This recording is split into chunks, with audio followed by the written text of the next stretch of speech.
Το μεγαλύτερο λάθος που βλέπω στις γυναίκες μετά το διαζύγιο είναι ότι προσπαθούν να τα φτιάξουν όλα χθες. Θέλω να σου πω το πιο συνηθισμένο λάθος που κάνουν πολλές γυναίκες μετά το διαζύγιο, το οποίο το έκανα κι εγώ. Προσπαθούν να τα φτιάξουν όλα μόνες τους και μάλιστα γρήγορα. Λες και πρέπει να αποδείξουν στον εαυτό τους και στους γύρους τους ότι πάμε καλά, ότι αντέχουμε, ότι προχωράμε.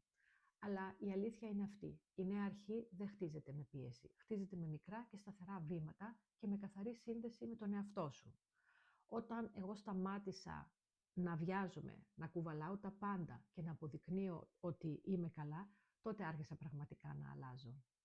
Η διόρθωση λοιπόν είναι αυτή. Δεν χρειάζεται να τα κάνεις όλα μόνη σου και δεν χρειάζεται να τα κάνεις όλα σήμερα. Αυτός είναι και ο δρόμος για την πραγματική επανέκδοση. Αν θέλεις μερικά απλά βήματα για να ξεκινήσεις χωρίς πίεση, γράψε μου τη λέξη βήματα.